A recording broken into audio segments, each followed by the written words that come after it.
Welcome to Queerly Divine, a podcast where queerness, fear, and becoming are all allowed and nothing has to be figured out right away. I'm your host, Keena, a highly sensitive, neurodivergent lesbian who grew up in the South. Today we're going to be talking about how the way you were loved as a child shows up in your adult relationships and how to integrate those parts of yourself. This is going to be a very integrative episode where I'm giving you journal prompts and self-reflection questions so that you can look at how this is showing up in your own life. This episode is prompted by the last episode I did and how integrating into a community of people has pushed me to see the patterns within myself that it still holds me back from genuine connection. I realized I was treating love still like a transaction. After last episode, I did a lot of inner belief work, and I'm bringing what I learned and the questions that I asked myself to y'all today. I realized that I still had not learned what a real safe connection looks like. So I was keeping track of everything I did and everything the other person did to make sure that we were equal. This episode is about how I looked at my past, saw my patterns and my family patterns, brought that into the current, into the now, and analyzed it so that I could go forward with that deep connection I've always craved. So my first question for you is, do you feel like you have to be even to feel safe in relationships? So when I was growing up, I had no idea what I'd wake up to. And I also learned that safety could disappear at any given moment. The first core memory that I have is when I was in JK and my mom stopped me from going into JK and said, please don't tell the other kids that me and your dad were fighting the previous night. Now, that's a core memory of mine, and why? Well, it was like, hey, this is what's going on in your life. Don't tell other people about it. And if I did, I'd be violating trust to tell other people about what was going on in my life. I grew up in a very toxic environment. Both my parents played the martyr to make it appear that our family was stable, but only on the surface. My parents used to fight absolutely all the time. My dad was unavailable, my mom was unavailable, but they were at each other's necks all the time. Some days my mom would wake me up and we would drive halfway, and by halfway I mean an hour and a half plus, to my grandmother's house before we would turn around because she and my dad got in a fight.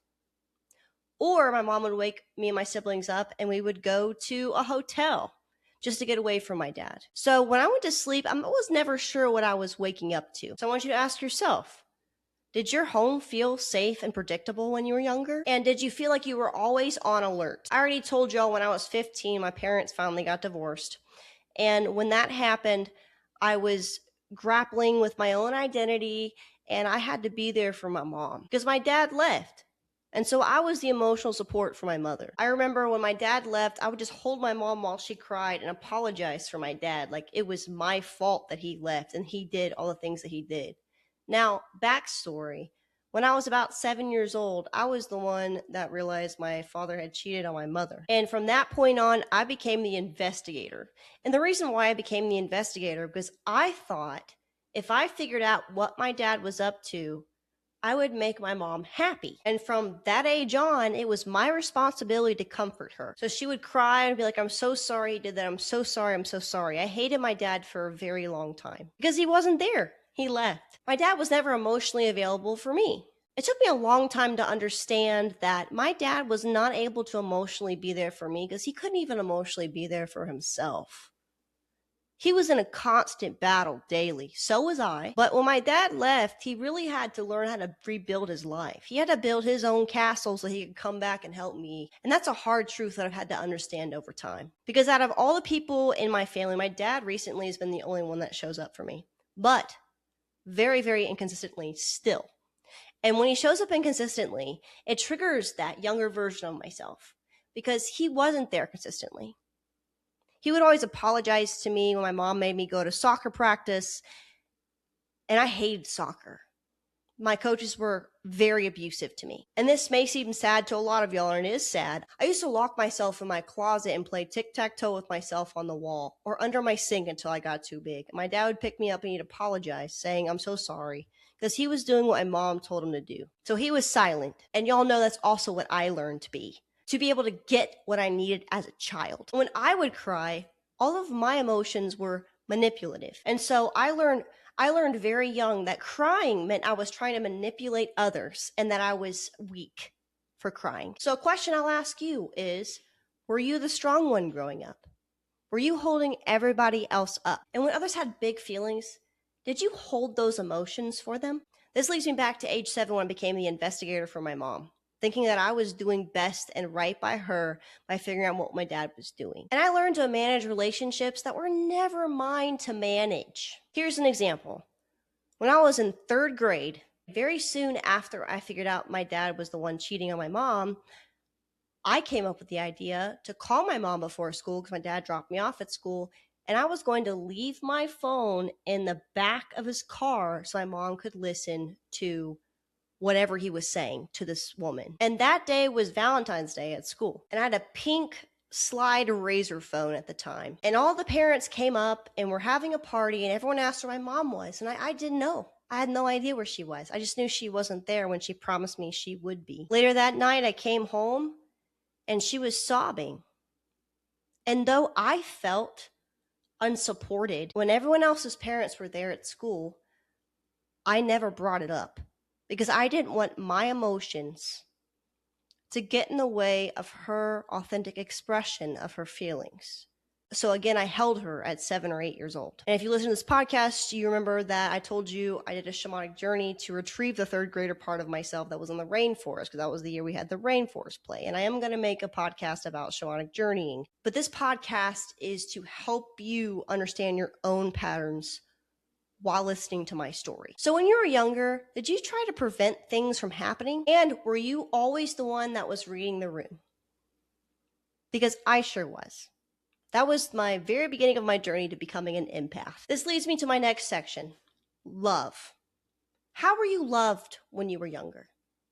I know for me, love equaled money and the money that was given to me. So if somebody messed up, they would buy me something to apologize instead of actually apologizing. And also, I was given gifts when I did things that everyone else wanted me to. So when I did really well at soccer, even though I hated soccer, I was given Webkins at the time as a token of their love, how great I was doing.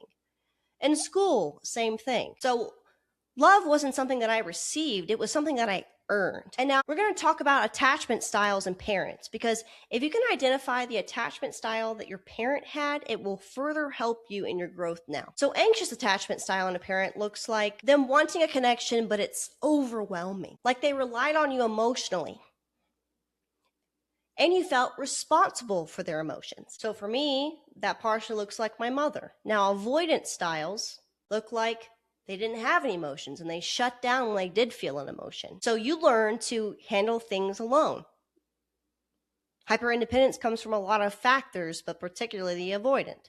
My father was the avoidant parent. So when you're a kid, did you stop going to your parent at a particular time about something? Did you learn to take anything that you're going through in to yourself and learn how to decipher that? And did you learn that you did not need a lot in a relationship because you took it all on yourself? Disorganized attachment is safe and unsafe. It's unpredictable. It's walking on eggshells, and it's hella confusing for a child. So I know I've talked a lot about being a chameleon, but did you learn how to adapt when you were younger to whatever emotions were around you? And flip side, secure, if you had a secure parent, that's awesome.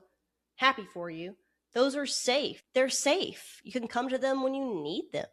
They're consistent and they're accepting of you. But I had one parent who didn't show up emotionally at all, and one parent that showed up in a controlling way and only vulnerable when she needed me, which leads me to something I briefly touched on before, which is covert incest. So what is covert incest? This can look like when a parent used their child for their own emotional needs. Surrogate partner. So when my mom divorced my dad, I was the one who was taking on everything my dad had done and apologizing for it. And I was the one who's showing up emotionally for her. My birth mother and I's roles flip-flopped, where she was taking care of me financially, but I was the maternal figure for her. And I really never had an emotionally safe person in my life, maternal-wise. My sister was for a while. Other than that, I learned to just kind of internalize all this within myself. So therefore, I didn't learn how to be supported. I learned how to support. And when your needs get replaced by other people's, especially when you're a child, you learn how to not exist as who you are. It becomes someone completely different, or a chameleon. So questions I will ask you is, did you feel responsible for your parents' happiness? And if you ever put up some sort of boundary, did it hurt them? And did they respect that? I believe it's the second episode where I talked about soul fragmentation. Now, this part is going to go into a lot of things, but particularly fragmentation processes. I spoke a while about disassociation through using alcohol, but this soul fragmentation goes so much deeper, and we're going to get into that. So yes, I learned love was transactional, but I also learned how to fragment parts of myself to survive the tiny breadcrumbs of love. And that's the chameleon aspect for the 800th time, but also the authentic versus acceptable self. I talked to y'all about how I used alcohol to disassociate before. It was January 2025 where I was doing a lot of shadow work, Carl Jung, until you make the unconscious conscious, it will rule your life and you will call it fate. And during this time period, I was also working with a Western psychology therapist doing parts work and IFS. And so the way I actually learned to understand these fragmented parts of myself was through my escalations when I was drunk. Because when you get drunk, the way you act is not random. If you think about it, it's the parts of you that aren't filtered anymore, that you don't consciously have control of. Remember, until you make the unconscious conscious, it will rule your life and you'll call it fate. So when you can't control those subconscious aspects of yourself, they come out full and loud, guys. So when I was drinking, I had an old friend actually call out there's different parts of me before I reached that super, super drunk self, okay? And so I learned these parts of myself and named them. So first we have Rose. The way Rose showed up was like, you are so beautiful. I love you so much. You're such a great friend. And I'm so happy to have you. You're so beautiful. Do you know how incredible you are? We can think about drunk girl in a bathroom at a bar. Like, you're so pretty. Like, oh my God. Like, your hair is so beautiful. You know, that aspect of the super, super lovey part. That was the first phase when I was drunk. So the light side of Rose was that she was very validating, very nurturing. She was a storyteller and she saw other people's beauty. The shadow aspects of her, or AKA the repressed parts of her, were overgiving, self-abandonment. So I used to like just tell people how fucking incredible they were. And then they would just have nothing to say to me. And then they exited the chat and I was like, damn, I'm rejected, you know? And also I was seeking validation. Even though I was giving them all these compliments, I really just wanted that validation reflected back to me. So it made me think, why am I not being loved back? And it would make me sad. So Rose gave the love that I never received to others. And this doesn't necessarily mean when you're drinking, just in general. Do you ever overgive in your life? Have you felt like you've always loved people more than they have loved you? So then after Rose, we had Lily, and Lily is my inner child. So the light part of Lily is that she's very emotional, very deep. She loves to talk about things, and she's very empathetic, so she can empathize with about anybody. But the shadow aspects of Lily are she felt rejected, she felt alone, she hated herself, she was desperate, and she was reckless. What I mean by that is Lily used to actually like self-harm herself in so many different ways before it was actual self-harm, but then it became like operating machinery to go to Kroger to get ice cream or something like that. And also, if you're craving sugar and stuff, that means you just want love, right? So when Lily would try to go in the car and operate machinery where she could have gotten killed, she didn't care. Her self-preservation was gone. She didn't care. That was the inner child version of me that never felt like she had a purpose, that she was not a part of anything, and that she was worthless. So who cared if she crashed in a car? Who would actually care? She didn't care. And that's the shadow aspect of her. And that is why it's so important to understand your shadow aspects. And Lily just wanted to be heard. I used to call people when I was drunk, and these are things that I'm not even ashamed of because I've grown from them. And these are things that actually genuinely happened. I'm not sharing this for empathy or to say alcoholism is a good thing. It's absolutely not, but it is so important to understand these aspects of yourself. I used to call people and I just wanted them to hear me. I just wanted to cry and be held emotionally. Because why? Lily was my inner child, and we've already previously discussed, I didn't have that safe space. So, questions for you. What does your Lily look like? What did you not get as a child that shows up now, randomly? Doesn't have to be when you're drunk. Is it the validation part of yourself? Is the, hey, I made this choice. Is this the right choice? And do you feel alone when people are around you? And do you crave being deeply seen and heard and understood by others? Now we'll get into Bianca. And Bianca, I literally labeled as my alter ego way before I even started to do any of this shadow work, guys. I just called my alter drunk ego Bianca. Bianca is chaotic. She is loud. She is very destructive, and she pushes people away. I made a post on my TikTok about Bianca and about how Bianca was that fiery part of myself that when I actually integrated gives me strength and creativity. So when I was drunk and I was calling friends as Lily, if you think about this in like a dissociative identity disorder way, you're thinking about this wrong. I'm labeling parts of myself here. So Bianca is more the teenager part of myself. Lily is the inner child version of myself. Bianca was the self-defense. She was so witty and sharp with her words. She could destroy anybody. She would push people away when she was drunk. So if you were talking to Lily and all of a sudden you're being attacked, Bianca.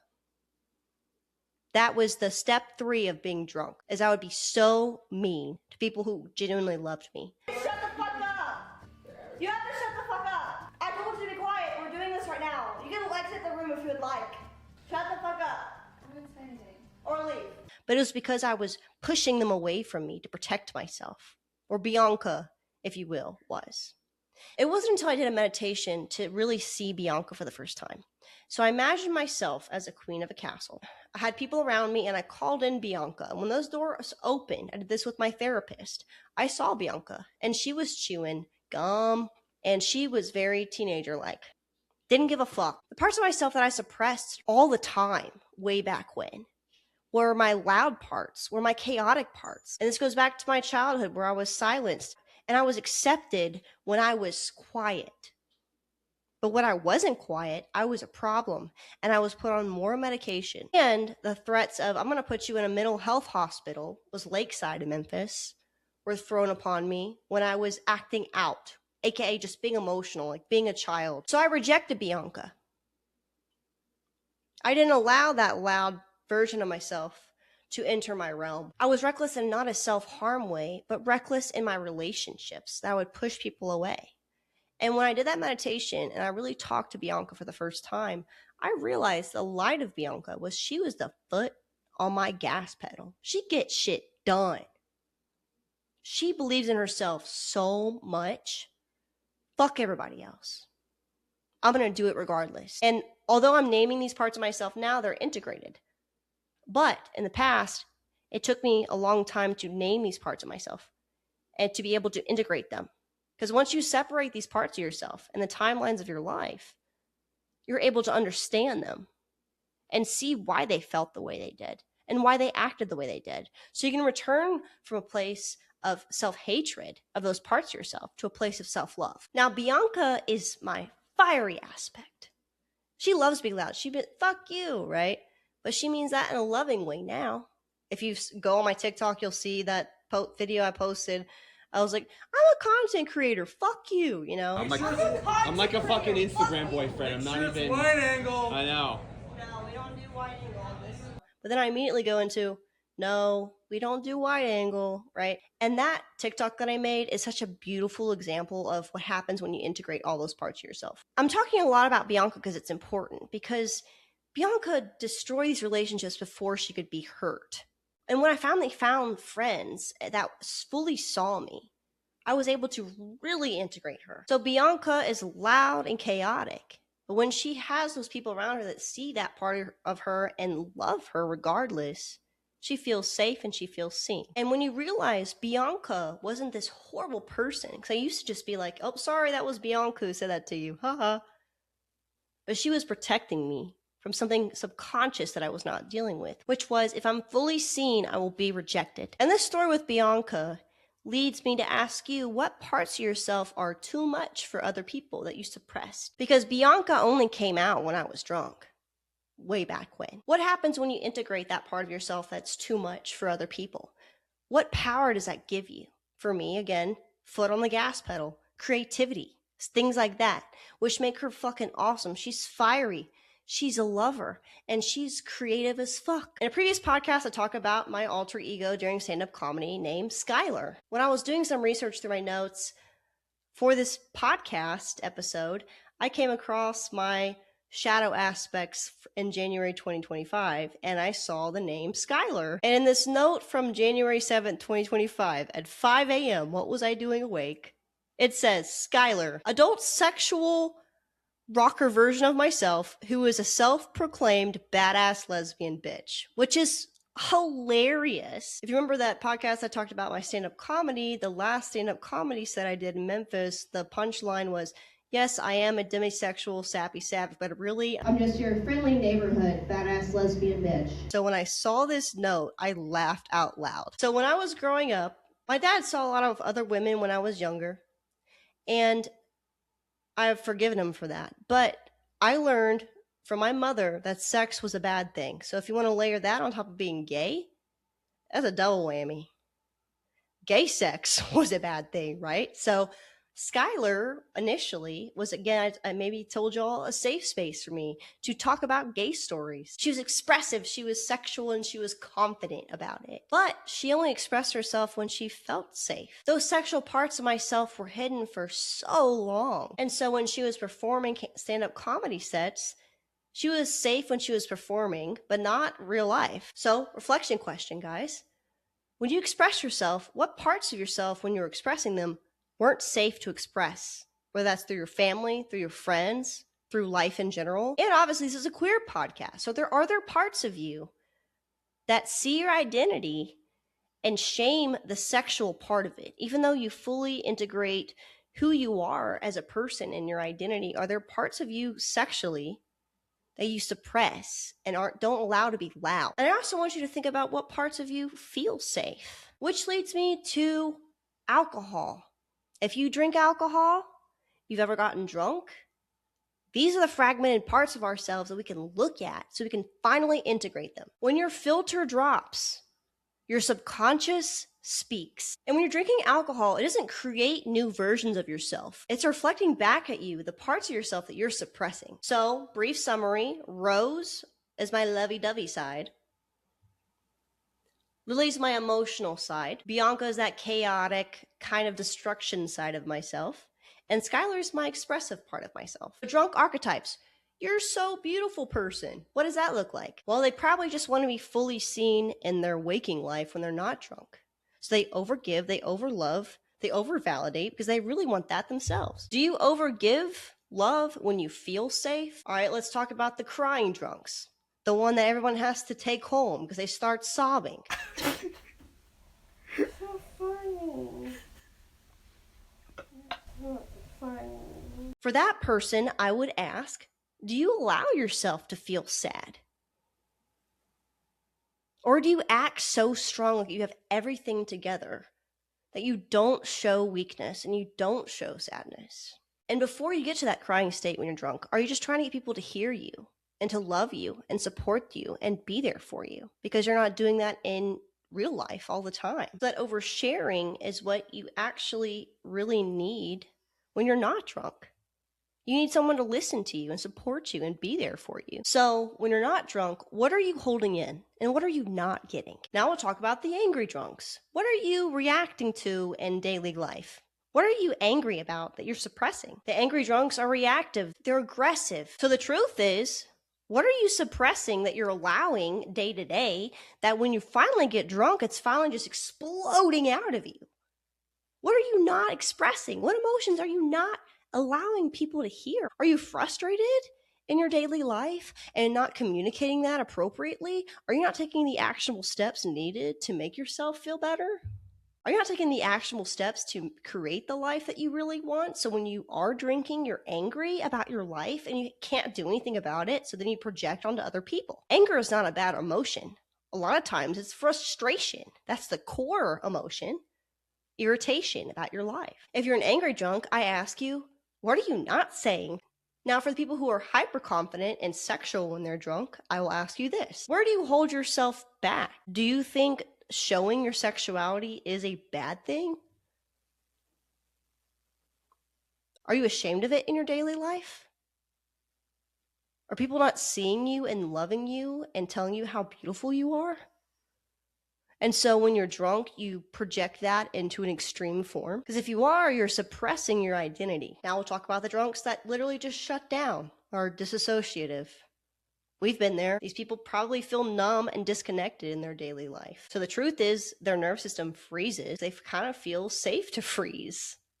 So I'll ask that person, what are you avoiding feeling in your daily life? Now let's talk about the drunk performers that'll get on the stage and sing karaoke and not give a fuck what other people think, right?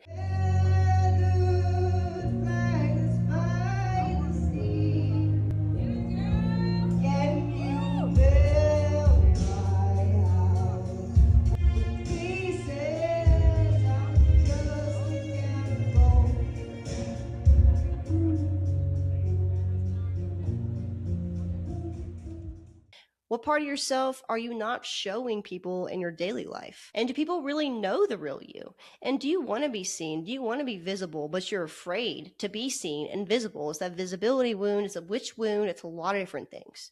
So if you feel confident when you're drunk or drinking, ask yourself, how can I integrate that in my daily life? What small step can I take to be seen fully without feeling this overwhelm of fear? I will ask that person, if you are masking in your daily life because you think you're too much, do you feel like you have to shrink to make people feel better? Do you feel like if you show up, you're going to be too loud? And this is a question I asked myself when I was doing all this work. What part of myself did I feel most embarrassed about when I was drunk? And it was the crying part of it, which, if we go back to my mother saying I was manipulating her when I was crying, I felt like I was manipulating people, but I really just wanted to be seen. I wanted to be heard and validated for like the first time. And you don't need to remove that part of yourself. When I did a journal prompt, probably February last year, I asked myself why I liked being drunk. And it was because I allowed myself to be loud too. Going back to my silence part of myself and feeling like I was being too much. And so when I was drunk, I stopped giving a fuck what other people were thinking. But at the same time, I did care, because the next day I'd feel so embarrassed about being loud and saying stupid shit. And so if you see these parts of yourself when you're drinking and you start to learn to accept them rather than to reject them, you begin the real integration work. And I really think it's beautiful, even though it's super toxic and alcohol is poison, right? But I still like to drink, but I don't drink to the point of blacking out, or I don't feel like I am drinking to become my authentic version of myself. So Rose, Lily, Bianca, Skylar, they're all parts of myself that I did not allow myself to be. And I rejected them. And so of course they came out when I was drunk. Now when I'm drunk, I am autistic, right? So then that veil is kind of lifted there, where I stop being overstimulated by everything and I go into more my performative parts of myself. But I can be like that without alcohol too now. Before, I had to have alcohol to be confident enough to go on stage. Now I can do it without alcohol. And so when I learned to be able to drink alcohol without going overboard and not being able to stop, and of course, I have family members who are in the medical field, like alcoholism is an illness that you will never recover from. That's what I heard. I went to AA many times. When I went to AA before, I could feel the guilt radiating off of these people. And I was like, I don't want to feel guilty about this. Like, I need to learn the root cause of that. Because alcohol gave me a place to be disconnected from those parts of myself. And so the parts of myself that I rejected came to the front. So regardless if you drink or not, what parts of yourself do you not allow to come to the front that you feel embarrassed about? What parts of yourself do you feel embarrassed about? And instead of saying there's something wrong with you if you drink or don't drink, and you don't allow these particular parts of yourself that you feel in your body to come up, what if you just told yourself that there's nothing wrong with you?